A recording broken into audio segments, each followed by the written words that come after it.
तर आपण सर्वांचा यामध्ये त्याग आहे आणि इतक्या लोकांचा पूर्ण देशातल्या त्याग वाया जाणार नाही याची मी तुम्हाला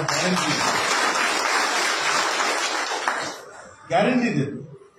पण जसं आमचे पोखरकर साहेब म्हणाले, आपले पोखरकर साहेब, त्याप्रमाणे आपल्याला काय नाट लागलं काय माहिती, आपलं होत आलं की तिकडे कुठेतरी बॉम्ब फुटतो. पण यावेळेस जे झालं त्याबद्दल खरोखर आपल्या सगळ्यांना समाधान आहे आणि अतिरेकी लोक कुठलेही असो त्यांचा नैनाट व्हायलाच पाहिजे. त्याबद्दल कोणाचंही दुमत नाही, जगात कोणाचंच दुमत नाही. आणि साध्या लोकांना जीवन जगून, कष्ट करून जीवन जगणाऱ्या लोकांना नष्ट करण्याचं काम, समाजाला नष्ट करण्याचं काम जे लोक करतात त्यांचा नैनाट हा व्हायलाच पाहिजे, हे पूर्ण जगभराचं मत आज आहे. आणि आपल्या सैन्याने जो पराक्रम केला त्याबद्दल आपली संघटनाही त्यांचं अभिनंदन करते, त्यांचं खूप खूप कौतुक करते. खरं म्हणजे मीही सैन्यात होतो, माझा मुलगा आणि सून पण आज सैन्यात आहे. आणि म्हणूनच नाही, ते एक भारतीय असण्याच्या नात्यानं आपण कुठले असो, कुठल्या जातीचे असो, कुठल्या धर्माचे असो, पण आपण सर्वप्रथम भारतीय, सर्वप्रथम भारतीय. आणि मग कुठली पूजा पद्धती आपली असेल ती आपण अंगीकारू शकतो, त्यात कोणाला काही ऑब्जेक्शन नाही. आता एका घरात, माझ्या घरात जर 5 मेंबर आहे, तर कोणी गजानन बाबाचा भक्त आहे, तर कोणी साईबाबाचा भक्त आहे, कोणी रामाचा भक्त आहे, तर कोणी कालीमातेचा भक्त आहे. काही प्रॉब्लेम नाही, एका ताटात जेवतो, एक स्वयंपाक बनतो. आपण कोणाची भक्ती करायची हा आपला पर्सनल विषय आहे, पण देश आपल्या सगळ्यांचा एक आहे. आणि तीच गोष्ट आपल्या संघटनेला लागू होती. आज पोखरकर साहेब साखर कारखान्यात होते, बारंबे साहेब इलेक्ट्रिक बोर्डात होते, आमचे नारखेडे साहेब पुढे बँकेत होते. प्रत्येक जण आपापल्या कुठल्या ना कुठल्या वेगळ्या क्षेत्रात काम करणार आहे, बरोबर आहे. पण सगळ्यांची पेन्शन आणि संघटना, त्या पेन्शनसाठी लढणारी संघटना ही एक आहे.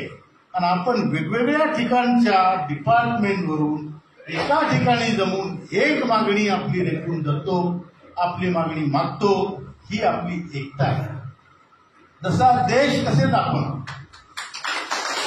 आणि मी तुम्हाला हे सांगतो, मध्यंतरी श्रममंत्र्यांनी आम्हाला बोलावलं, त्यांनी स्वतःहून बोलावून सांगितलं की लोकांना सांगा राऊत साहेब, तुमची संघटना खूप मोठी आहे, तुमच्या संघटनेचं काम चांगलं आहे, आणि म्हणून तुम्हाला मी इथे बोलावून सांगतो की मी तुमचं काम मिशन मोडवर करत आहे, जोरात करत आहे, अर्जंटमध्ये करत आहे.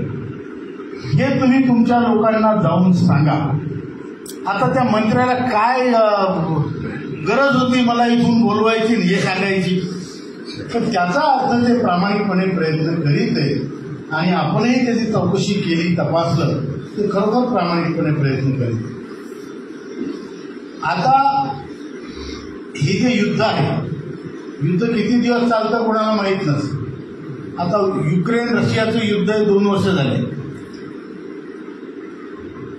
आपलं इस्रायल आणि हमासचं युद्ध आहे बरेच दिवस झाले.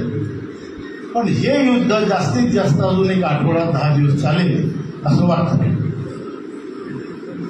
त्याच्यानंतर कदाचित पाकिस्तान नावाचा देशही नसणार, दुसरं नावानं.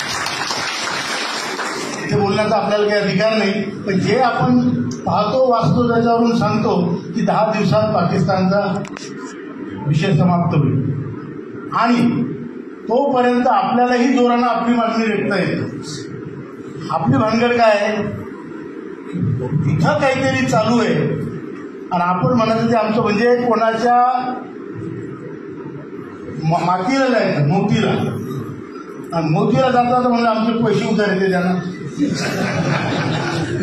ज्याच्या घरी मोतीला चाललो त्यालाच म्हणायचे मागच्या उधारीचं काय झालं, बरोबर आहे की नाही, ते मिळेल. पण अगोदर तो जो प्रसंग आहे तो जाऊ द्या आपल्याला नक्की आपला न्याय मिळणार आहे. आपल्याला 7,500 महागाई भत्ता आणि मेडिकल